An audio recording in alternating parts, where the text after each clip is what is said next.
Internautes, bonjour. Alors, avant de recevoir notre invité, il est jeune, c'est sa première interview en direct. Donc, on vous demandera d'être indulgent, mais rassurez-vous, tout va bien se passer.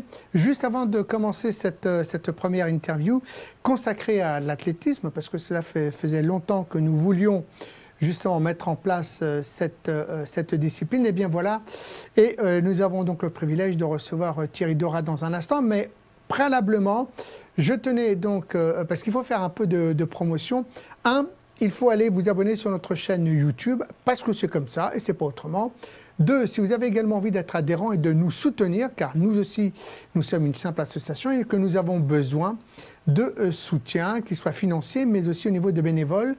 Eh bien, si vous avez envie d'être adhérent de notre association, c'est très simple. Vous nous envoyez un chèque de 15 € à l'adresse suivante, Regard et Parole, 119 Boulevard Mortier, 75 020 Paris. Et puis surtout l'ordre du chèque à mettre au nom de Regard et Parole. Voilà, on vous l'a dit, on vous l'a promis, il est là. Thibaut, pardon, bonjour. Et bonjour. Bonjour, alors... c'est ta première interview et on sait que souvent la première interview elle est toujours un peu, parce qu'on est un peu stressé, on se dit est-ce que je vais bien faire, mais rassure-toi, tout va bien se passer. Première question, comment tu as eu justement l'idée de venir à l'athlétisme? Alors, surtout dans cette discipline, je regardais beaucoup l'handisport, même étant valide auparavant. C'est quelque chose qui me fascinait, c'est quelque chose qui me plaisait beaucoup. Malheureusement, le 26 septembre 2017, j'ai eu un accident de moto qui a fait que je suis malheureusement handicapé aujourd'hui. Du coup, je me suis lancé très vite dans l'handisport, 1 an et demi à peu près de l'accident. Je me suis lancé précisément dans l'athlé-fauteuil. Alors c'est quoi? L'athlé-fauteuil, c'est des parcours de distance. Personnellement, je suis un sprinter. Du coup, je suis spécialisé dans le 100 mètres, le 200 mètres et le 400 mètres. Du coup, voilà. Après, on peut retrouver les marathoniens où là, ils font des marathons. C'est pas forcément la même discipline.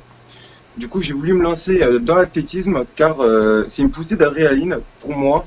Quand je monte dans mon fauteuil, ça permet de récupérer des sensations que j'avais auparavant, comme la vitesse. Donc, ça me permet de surmonter l'handicap. Et c'est quelque chose, je vis de ça aujourd'hui, c'est ma passion. Quand je dis que je vis de ça, c'est parce que j'adore ce sport. Je m'entraîne tous les jours, 5 fois par semaine, 1h15 d'entraînement par jour. 1h15 d'entraînement par jour en alternance avec la musculation et la piscine. Et du coup, voilà, c'est comme ça que je me suis lancé dans l'athlétisme. Alors, donc tu dis que tu t'entraînes 1h30 par jour. Et l'école, est-ce que tu es toujours en cursus scolaire? Comment ça se passe? Est-ce que tu arrives justement à négocier entre ton cursus scolaire et tes entraînements? Oui, bien sûr. Je suis actuellement en 2e année de CAP SAPVER, qui veut dire le service aux personnes et vente en espace rural, à l'EMFR de Cologne. Je suis scolarisé là-bas depuis l'âge de mes 14 ans. C'est une école qui permet pour moi de trouver ma vocation pour plus tard et j'ai la chance qu'ils me soutiennent depuis l'accident. Et du coup, voilà. Alors, cette école, comment tu as été intégré au sein de cette école? Est-ce que c'est suite à ton accident, on t'a proposé cette école, ou c'est toi-même qui as trouvé, ou tes parents qui ont trouvé cette école? Disons que oui, j'ai déjà été intégré dans cette école à l'âge de mes 14 ans. Donc à cette période-là, j'étais valide. Et c'est justement à ce moment-là, 2 mois après que j'ai eu un accident. Du coup, tous mes copains de classe m'avaient envoyé plein de mots. Les profs étaient là pour me soutenir et j'en ai vraiment la chance et je les remercie encore 1000 fois aujourd'hui de me soutenir dans mon parcours sportif et mon parcours d'école, quoi. Et ils sont là pour moi pour trouver ma vocation pour plus tard. Et j'avais d'énormes difficultés scolaires auparavant dans des collèges ou quoi. Et cette école a permis pour moi de reprendre mon année scolaire en main. Tu as le sentiment que dans cette école, tu as un peu retrouvé une forme d'équilibre psychologique et puis surtout Oui, d'être de nouveau en relation et en bonne relation avec le cursus scolaire? oui, c'est sûr, cette école sur ce thème-là m'aide beaucoup. Car, disons que j'avais peur au début de retourner dans cette école car j'étais le seul du coup handicapé Mhm. et j'avais très peur de me faire rejeter. Mais je me suis très vite intégré en tant que personne en mobilité réduite et les profs et mes amis ont été là et ils sont toujours là aujourd'hui pour me soutenir. Et du Alors coup, justement, puisque tu viens d'aborder le problème du handicap, est-ce qu'aujourd'hui, par rapport à tout ça, est-ce que tu as le sentiment que quelque chose a changé? Est-ce que le regard de tes camarades, de tes amis, est-ce que tu as le sentiment que depuis que tu as eu cet accident et que tu t'es lancé dans cette discipline, il y a quelque chose qui a changé? oui, forcément, le regard des autres, Je que suis ce en soit direct. mes amis ou des personnes que je ne connais pas, c'est sûr, de m'avoir connu avec deux jambes et du jour au lendemain, une jambe en moins, c'est sûr que ça fait bizarre. Mais sinon, je me sens pas rejeté et ils aiment s'occuper de moi, on va dire en fait, hein. Ils aiment m'aider à m'apporter mon fauteuil, les béquilles. Ils m'aident au quotidien en fait. Excuse-moi, on va reprendre l'interview parce que là, moi, j'ai un problème de connexion. Ouais, pas de souci. J'ai un problème de connexion, je ne sais pas pourquoi. Non, ça arrive. Aïe, aïe, aïe, aïe, aïe, aïe, aïe, c'est Internet, c'est Internet. Oh, putain. Oui, allô? Oui, mais Christine, je suis en direct. Voilà, bon, excuse-moi. À plus tard. Non, non. Bon, alors.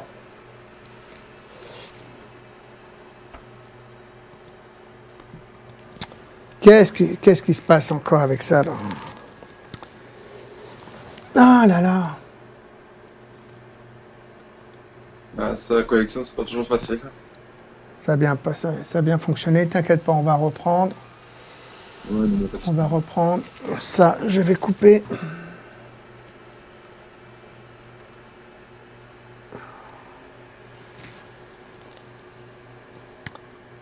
Voilà, ça c'est bon. Ça, je vais arrêter la diffusion. Arrêter. Fermer. Streaming.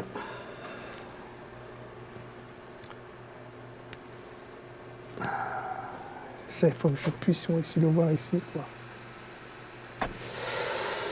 Bon.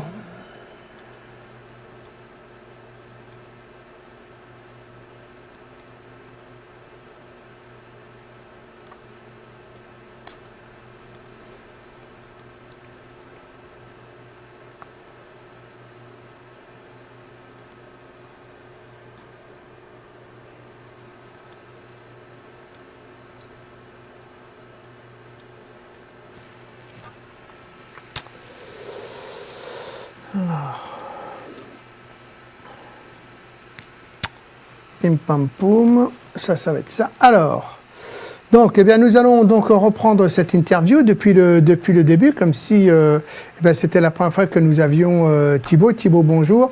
Juste avant, je vous rappelle que n'oubliez pas de vous abonner à notre chaîne YouTube et à notre page Facebook. Et si vous voulez devenir également adhérent, il faut nous faire parvenir un chèque de 15 euros. Vous avez tout ça sur notre site. Alors, Thibaut, on va reprendre un peu depuis le début parce que Oui.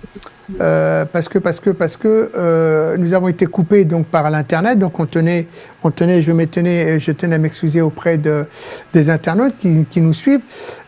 Donc, pour résumer ce que tu nous disais tout à l'heure, tu as eu un parcours. Tu as quel âge aujourd'hui?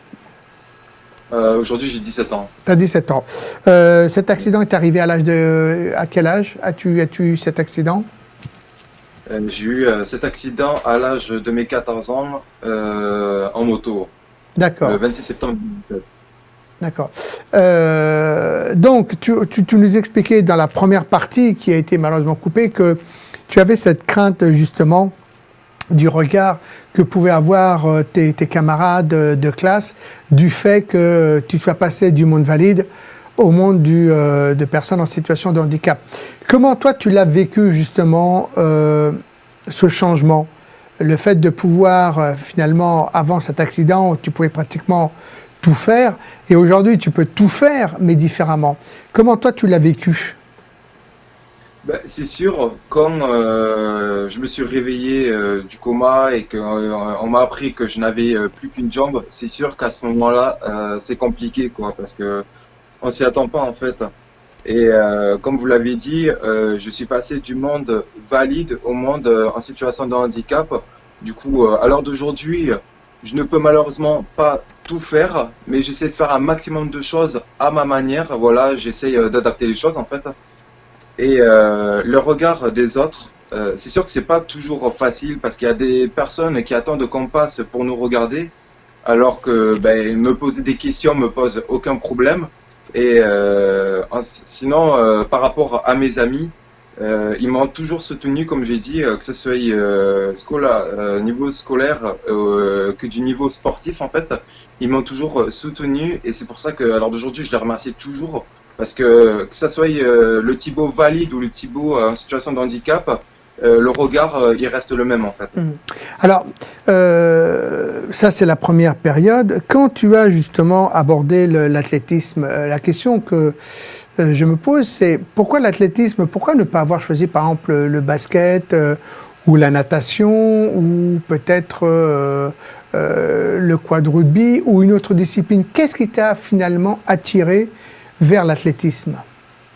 Ben, en fait, il faut savoir qu'avant, la balance basculait entre l'athlétisme et la natation.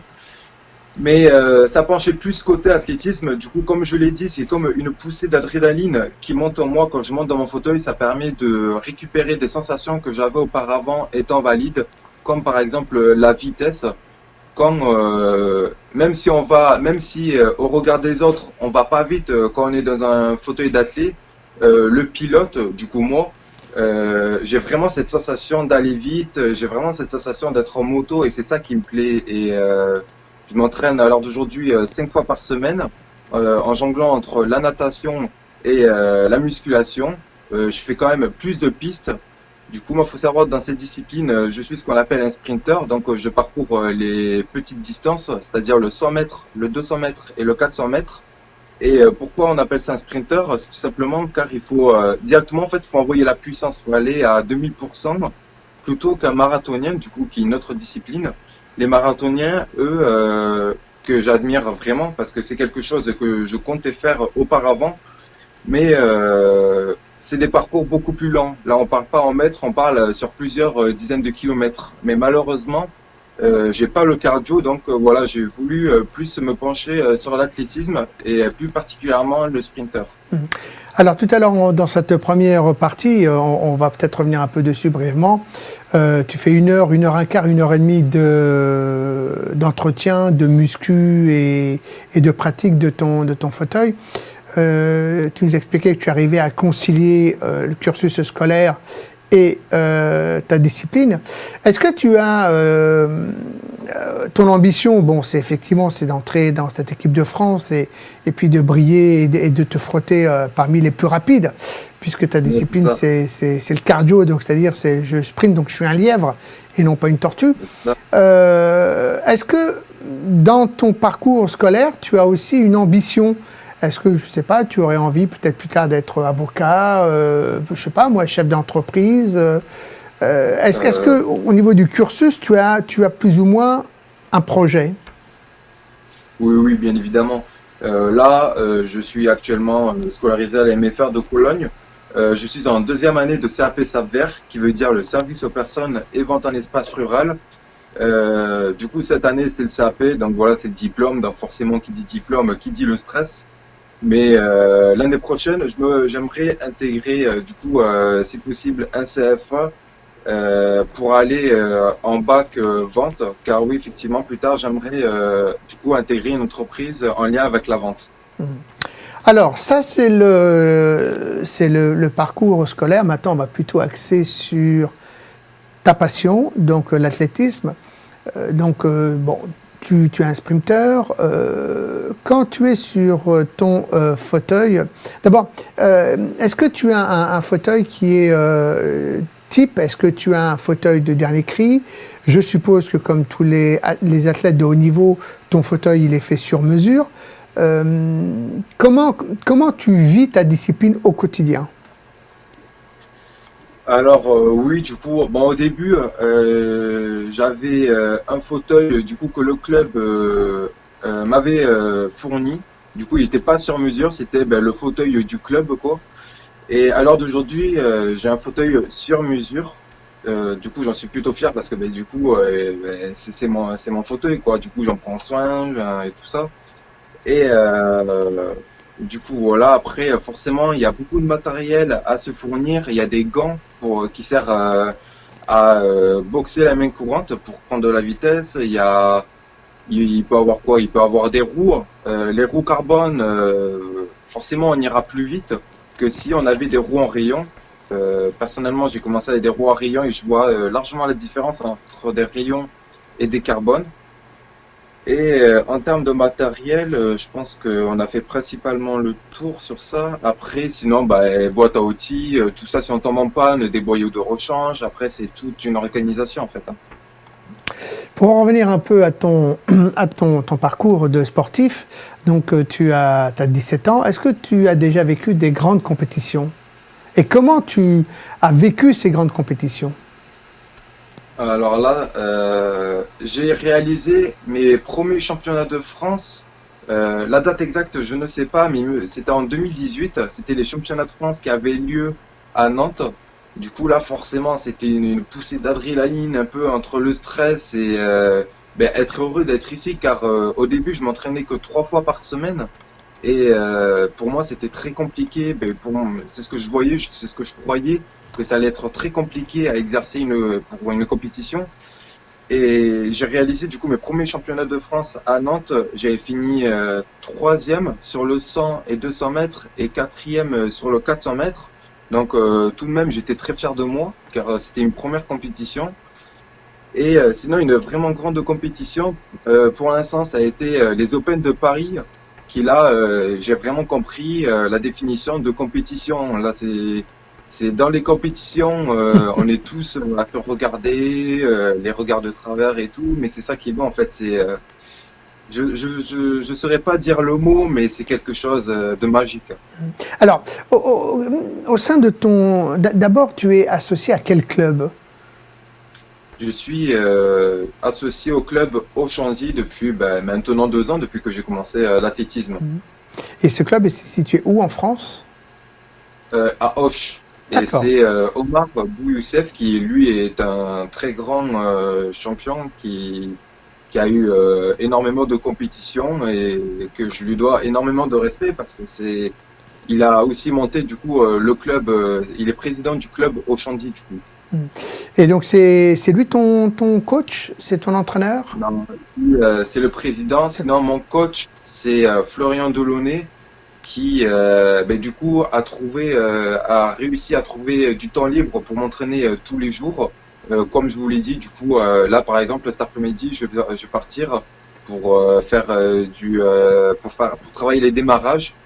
Et c'est Florian Delaunay, mon coach sportif. Et comment dire, c'est grâce à lui que du coup j'ai réussi à avoir 5 entraînements par semaine en lien entre la musculation et la natation.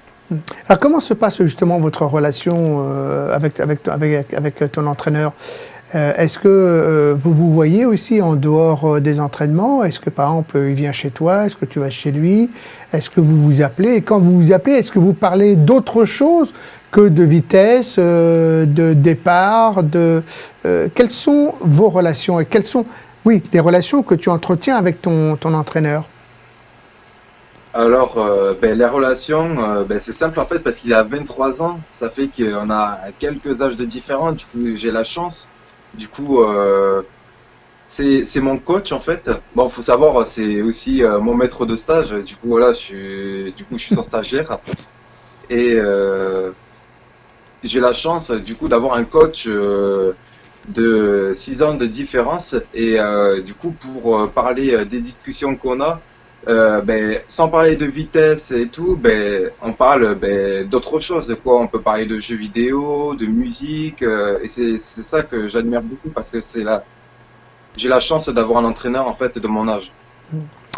On sait qu'un entraîneur établit une relation très particulière dans différentes disciplines. Autant dans le football, on va gérer un groupe, on va gérer un collectif, donc il faut effectivement gérer les égos des uns et des autres, alors qu'en athlétisme, on est consacré à une personne. Est-ce que tu as le sentiment que ton entraîneur, finalement, te connaît mieux que toi-même, sur le plan sportif, et je parle?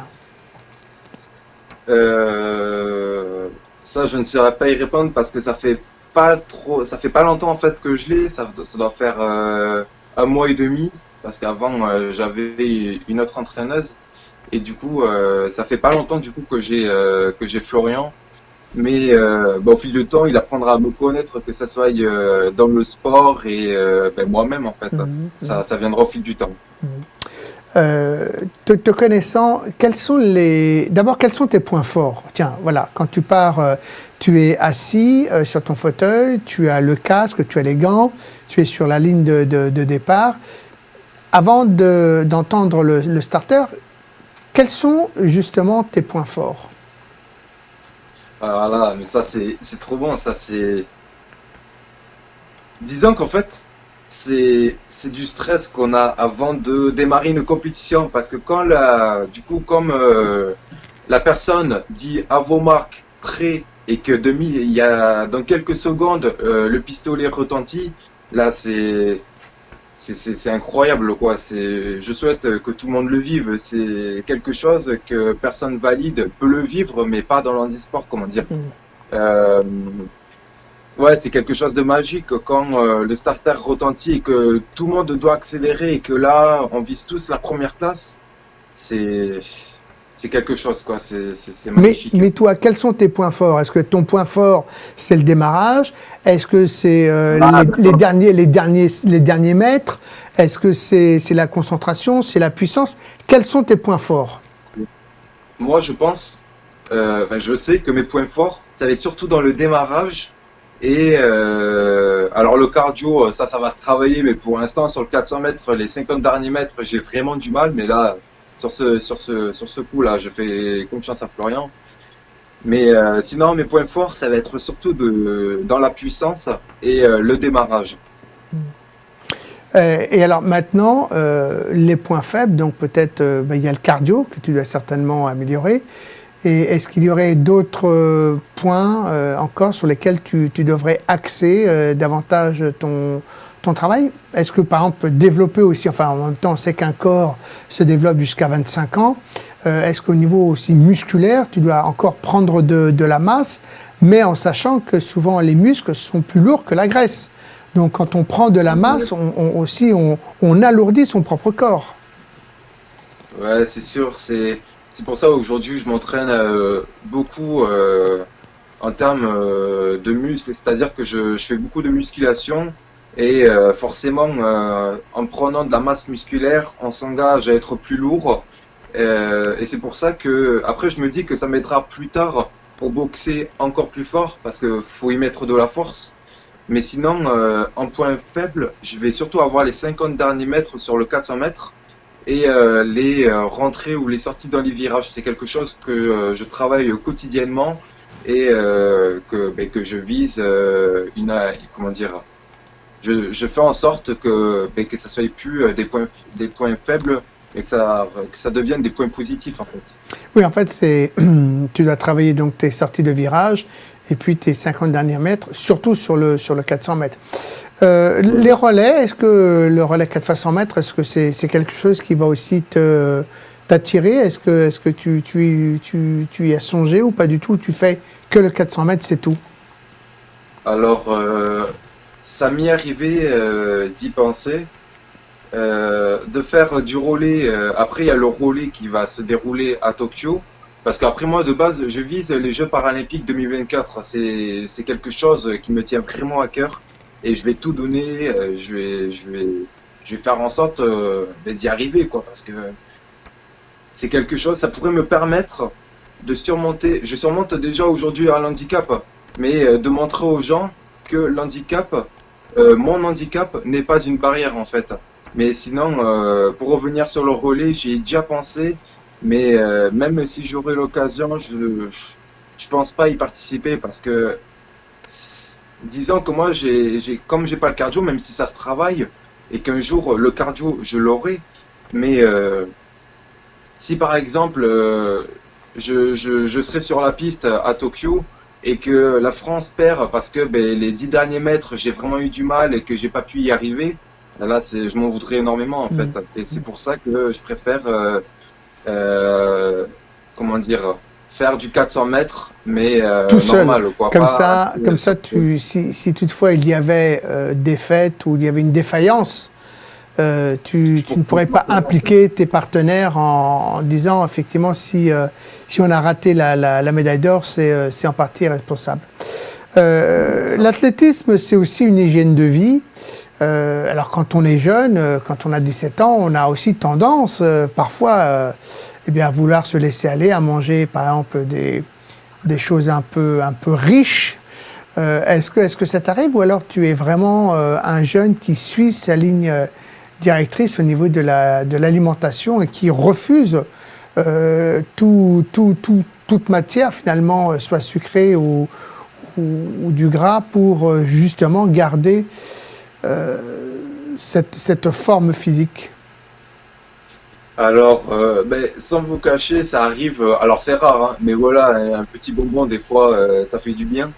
Mais je fais vraiment attention, effectivement, à ma ligne parce que c'est sûr que si je vais m'en vouloir en fait, si je vais voir que j'ai un bourrelet ou quelque chose comme ça. Du coup, avec mon père, il est là pour me gérer sur cette ligne. Et du coup, ouais, c'est pour ça, moi, j'essaie de gérer au mieux ma ligne, c'est-à-dire de manger. Quand je vais avant l'entraînement, là, quand je vais aller m'entraîner après, je vais aller manger, c'est-à-dire des protéines ou des barres céréales, quelque chose qui contienne plus de protéines que de sucre en fait. Alors, tu viens de le mentionner, ta famille, quelle est l'importance justement et quelle est la place de ta famille dans ton activité sportive? Ah bah alors là, ils me soutiennent vachement, hein. Là, je les remercierai jamais assez en fait. Genre, comment dire, surtout mon père et ma mère. euh, Forcément, le jour de mon accident, c'est affolant de savoir que je vais perdre une jambe. Mais alors d'aujourd'hui, ils sont vachement là pour moi, pour ces jeux pareils, ces jeux à Paris, parce que comment dire, ça, disons que moi je peux pas ressentir ce qu'ils ressentent, mais en tout cas, je le vois à leur visage qu'ils sont fiers de moi. Oui, tu sens que tes parents sont derrière toi et qu'ils sont également une motivation et peut-être que ça t'aide inconsciemment ou peut-être consciemment, je ne sais pas, comme je ne suis pas psy, à t'aider à poursuivre dans ton parcours de sportif. 2024, c'est dans 4 ans. Bon, là actuellement, les périodes de Covid, saison 2, il y aura saison 3 et saison 4. Donc déjà 2021, les Jeux de Tokyo, on ne sait même pas s'ils vont avoir lieu. 2024, comment tu te classes finalement dans cette discipline de l'athlétisme? Est-ce que tu as par exemple des sportifs que tu admires? Est-ce que tu as des sportifs qui font référence à ce que toi tu voudrais être ou peut-être même les surpasser? Oui, ça c'est comme tout sportif, comment vous expliquer? Euh, Par exemple, là, au dernier championnat de France qui se sont déroulés à Marseille, euh, c'était pas la première fois que je devais me confronter à ce genre d'athlète, du coup, qui est Julien Casoli. Alors lui, il a tout gagné, c'est une machine. Et je m'entraîne dur pour atteindre son niveau, voire le dépasser. Ça va être pas facile, mais je vais donner tous mes moyens de mon côté pour atteindre ce champion en fait. Mhm. Quel âge a-t-il ce Julien, c'est ça? C'est Julien Casoni? Alors là, je précise, là, je ne saurais pas vous dire, je n'ai pas demandé, mais mais il a plus d'expérience que toi aussi. Ça fait longtemps ah qu'il est. oui, Voilà. c'est 20 ans de carrière, c'est plus de 20 ans de carrière. Voilà. Donc il y a aussi l'expérience. 2024, donc pour toi, l'équipe de France, c'est une finalité pour toi de rentrer dans cette équipe de France d'athlétisme? Bah, c'est quelque chose qui me tiendrait vraiment à cœur parce que, comment dire, ça me prouvera que je me serais déjà donné tous les moyens pour intégrer l'équipe de France. Alors, si j'ai réussi à avoir ce succès, ça me donnera encore plus la rage d'atteindre Paris 2024. Revenons un peu au niveau de ton entourage. Tu as donc ta famille qui est très proche, qui te soutient, qui même te motive. Tu as l'école dans laquelle tu es. Est-ce que le fait que que tu te sois intégré dans une équipe et que tu as fait un championnat de France, etc., est-ce que tu as le sentiment que ces personnes qui gravitent autour de toi, est-ce que leur regard a changé te concernant? Ah ben c'est sûr parce que jamais j'avais parlé à mes parents quand j'étais à l'hôpital, ne serait-ce qu'en rééducation aussi, j'avais jamais parlé de me relancer dans ce sport, dans de l'handisport en fait, parce que ben, disons que les premiers mois ont été très compliqués pour moi parce que je pensais que ben, j'allais finir en béquille et que j'aurais pas pu forcément parce qu'en fait je connaissais l'handisport mais je savais pas trop comment intégrer l'handisport. Et c'est compliqué de vous expliquer, mais Est-ce que tu penses que tout simplement, est-ce que ce serait qu'un manque d'information, tout simplement peut-être que dans le centre où tu as été opéré, est-ce que peut-être qu'au milieu ou dans ce centre, ils auraient peut-être dû déjà te parler en te disant, ben voilà, bon, vous avez eu un accident, vous avez effectivement maintenant vous avez un corps qui est différent de l'ancien corps, mais que cela ne va pas vous empêcher de faire du sport. Et dans ces cas-là, ben voilà, nous on vous donne quelques adresses, vous avez Handisport, vous avez la fédération et vous pouvez les contacter. Est-ce que tu penses est-ce que ce travail a été fait finalement quand tu es sorti du coma? Est-ce que tu as eu toutes ces informations? malheureusement non, je les ai pas eus. Mais j'avais découvert, enfin je m'étais lancé vraiment dans le e-sport du coup à peine un an et demi après l'accident et tout s'est très vite enchaîné, les championnats et tout et en fait c'est sous forme de points en fait, comment dire. Plus on est plus on a des bons résultats, plus les compétitions, plus on va intégrer les compétitions en fait. Et sinon, non, on m'avait pas forcément informé comment, enfin, on m'avait pas donné d'adresse pour me joindre dans l'handisport. 2024, c'est pour bientôt. L'école, cette année, c'est le grand saut parce que tu as passé un examen qui va être important et capital pour toi puisque tu as passé ton CAP. Est-ce que tu as également songé à te dire, finalement, si je suis bon et si je suis même pas très mauvais, que je pourrais me trouver des petits sponsors et que finalement, je pourrais peut-être vivre gracieusement grâce à ma discipline. Est-ce que tu as déjà songé à cette relation avec un partenaire? Disons qu'à l'heure d'aujourd'hui, je cherche des sponsors, c'est-à-dire que toute entreprise qui souhaite me sponsoriser, la porte est ouverte, c'est avec grand plaisir. Mais c'est sûr que au début, c'est super compliqué de trouver des sponsors parce que Il faut se disons faire qu'on n'a connaître. pas. Ouais, c'est ça en fait. Au début, j'avais pas de palmarès et je peux comprendre que c'est pas. Enfin, franchement, c'est pas évident au début de se lancer. Déjà, c'est très long de se lancer dans les entraînements et tout, pour savoir ne serait-ce que les mouvements, ne serait-ce que d'avoir des records personnels, c'est très compliqué. Mais c'est pour ça, à l'heure d'aujourd'hui, je m'entraîne dur pour ne serait-ce avoir un palmarès qui évolue au fil du temps et j'invite tout sponsor à me suivre en fait.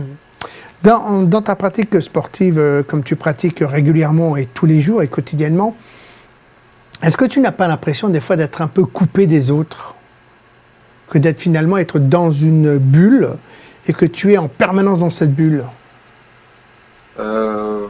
Disons que je sais faire la part des choses, c'est-à-dire que je vis de ce sport. C'est une passion parmi les autres, mais celle-là elle est particulière parce que c'est l'handisport et en fait j'ai plein d'amis valides du coup qui vont pas se lancer dans l'handisport, mais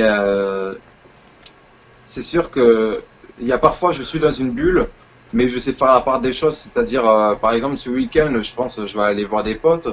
Mais la semaine va rattaquer et les entraînements vont reprendre en fait. Je vais pas en pleine semaine aller voir des amis. Aujourd'hui, qu'est-ce qui te manque, si toutefois il te manquait quelque chose? Alors c'est sûr. Qu'est-ce qui me manque? À part un sponsor, évidemment. Confort, même des sponsors. Pourquoi uniquement se freiner à un sponsor?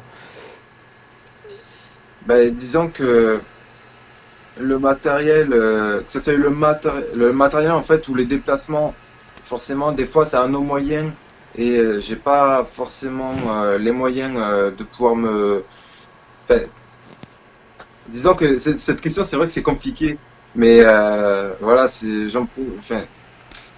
compliqué à d'y répondre là. Je sais Pourquoi? pas y répondre. Alors pourquoi c'est compliqué d'y répondre? Parce que tu as le sentiment que tout est imbriqué, tout est emmêlé, et que de toutes les façons, c'est vrai que je compare par exemple l'athlétisme au tennis. Voilà. Au tennis, si tu es bien placé, si tu es champion de France, si tu as fait Roland Garros et que tu es bien placé, effectivement, tu vas avoir des entreprises qui vont vouloir te soutenir parce que tu es dans les premiers et que tu es finalement un athlète et que cet athlète, il faut le valoriser. C'est vrai que quand on débute, on n'a pas de palmarès, on débute, il faut acheter le fauteuil, il faut acheter les pneus, il faut payer également les déplacements. Donc tout ça, c'est un budget. Soit effectivement, la famille se sacrifie ou réserve, je dirais, une part du budget familial à cette partie en disant, voilà, on va par exemple pour Thibaut tous les mois lui consacrer 150 ou 200 euros, donc ça veut dire qu'on ampute au budget familial une certaine somme pour te l'octroyer.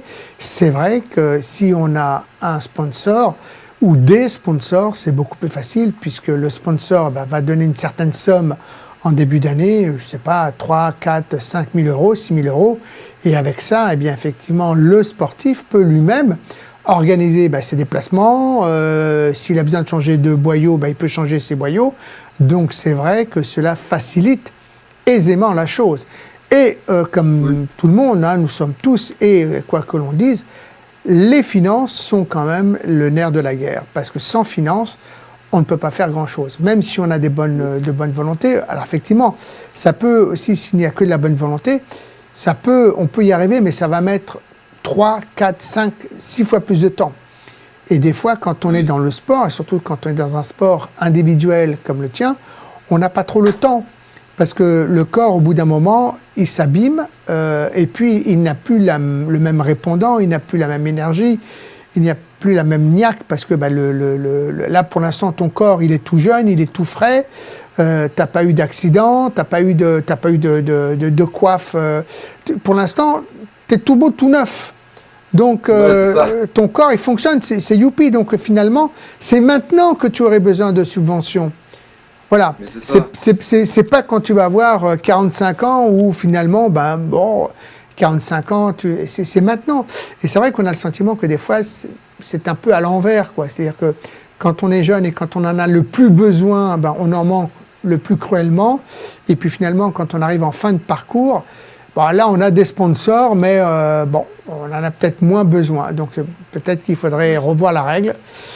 Voilà. En tout cas, il faut persévérer. Hein.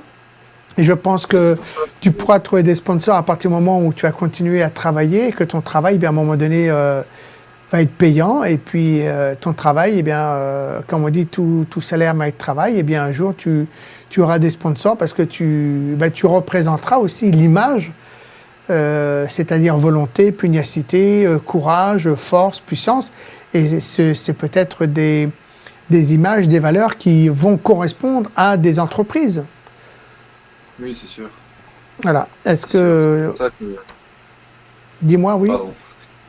C'est pour ça que ben, toute entreprise qui souhaite me sponsoriser, la porte est ouverte parce que c'est sûr, comment dire, c'est sûr que les déplacements et les matériels seraient plus faciles à acheter parce que c'est vrai que c'est du matériel qui coûte cher et le déplacement quand il faut se déplacer à Clermont-Ferrand, à Marseille, à Nantes, c'est sûr que des fois c'est compliqué. Alors quand tu te déplaces comment? En voiture ou en train? Parce que vos fauteuils, ils sont grands quand même, hein, vos fauteuils d'athlète. Hein.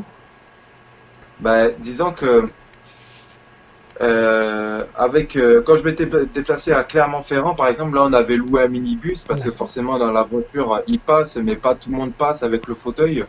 Du coup, on avait loué un minibus et ça a permis du coup de rentrer le fauteuil, de partir avec ma belle-mère, enfin avec la famille quoi. Et c'est agréable, ça fait plaisir. Mm.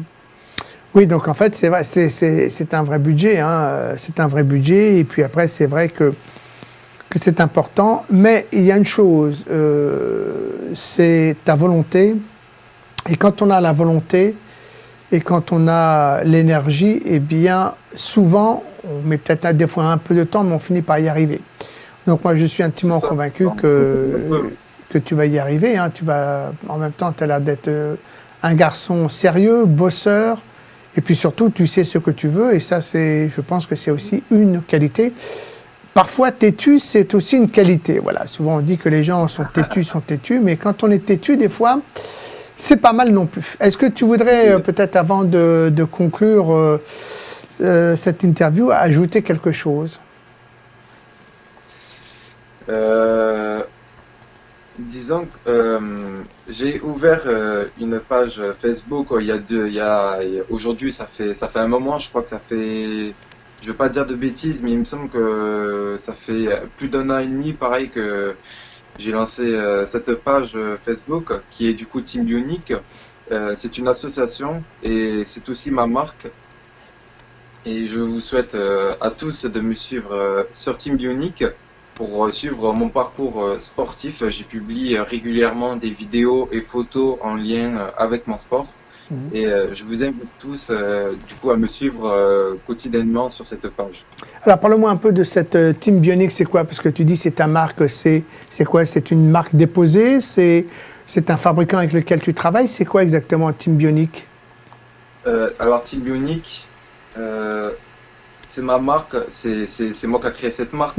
Mais ça a permis à un groupe de personnes de me suivre dans ce sport parce qu'il y a énormément de personnes qui me suivent et c'est pour ça que j'ai voulu créer ma marque pour du coup pouvoir vendre mes t-shirts qui du coup pouvoir m'aider à me déplacer ou ça permettrait à m'acheter du matériel et du coup voilà c'est ma marque et beaucoup d'amis m'ont acheté des t-shirts et ça me fait plaisir moi aussi parce que ça montre qu'ils me soutiennent, mais jusqu'au bout, en fait. Et ça, il n'y a pas de sentiment plus fort, en fait. Est-ce que tu as d'autres articles que le t-shirt? Est-ce que tu as des casquettes, des survêtements? Quels sont les articles que tu proposes? Alors, oui, j'ai des t-shirts, je vends aussi des casquettes. Et du coup, voilà, pour l'instant, c'est tout. J'avais pensé alors faut que j'en parle encore avec mes parents, mais j'avais pensé à faire des gants, soit des, je sais plus comment ça s'appelle, mais c'est comme, c'est des trucs qui se mettent au front pour essuyer la sueur dans le sport. Et d'ailleurs, ça, j'en ai beaucoup besoin. Et c'est pour ça, c'est ma marque et ça me fait plaisir d'avoir créé cette marque. En tout cas, on voit que non seulement tu as une volonté d'être parmi les meilleurs, mais en plus, tu voilà donc jeune manager et gérant de ta propre entreprise. C'est bien. C'est bien, c'est bien. Eh bien, écoute, en tout cas, Thibaut, moi, j'ai été ravi de te rencontrer. J'espère qu'on a fait le tour. Si tu as le sentiment que nous avons oublié quelque chose au cours de cette interview, ben, c'est le moment ou jamais d'ajouter. Donc, ben, pour conclure, je te laisse terminer. Et puis moi, je terminerai juste par une annonce. N'oublie pas ce soir qu'à 18h, Claude Jouancer va recevoir Geneviève Conductier et André Tissandier. Ce sont les deux bénévoles que Claude devait recevoir hier en direct, mais il y a eu des problèmes de connexion. Et donc ce soir à 18h, il y aura bien cette émission en direct. Voilà, moi de mon côté, j'ai fait ce que j'avais à faire. Maintenant, je te laisse le mot de la fin, Thibaut. À toi. Oula, là, je pense qu'on a fait le tour. Sinon, n'hésitez pas, du coup, voilà, à passer sur ma page, à discuter avec moi sur Messenger. Et si vous avez les moindres questions, je vous répondrai avec le plus grand des plaisirs. Alors moi, ce que je te propose également, lors de tes prochains directs, enfin plutôt quand on va sortir de cette pandémie, là, de cette Covid-19, et quand tu seras sur les terrains en train de batailler, eh bien, rien n'empêche de nous contacter via Messengers. Et puis à ce moment-là, on pourra faire un direct en plein milieu de ta compétition et tu pourras nous donner tes impressions avant peut-être et après ton 100 mètres, 200 mètres et 400 mètres. Voilà, en tout cas, écoute, en tout cas, Thibaut, je t'en prie, c'était un vrai plaisir. Je te souhaite tout plein de bonnes choses, de poursuivre ta carrière et qu'elle soit longue et surtout qu'elle soit longue en équipe de France. Bonne route. Merci. À toi, je t'en prie. À bientôt, au revoir. À bientôt, au revoir.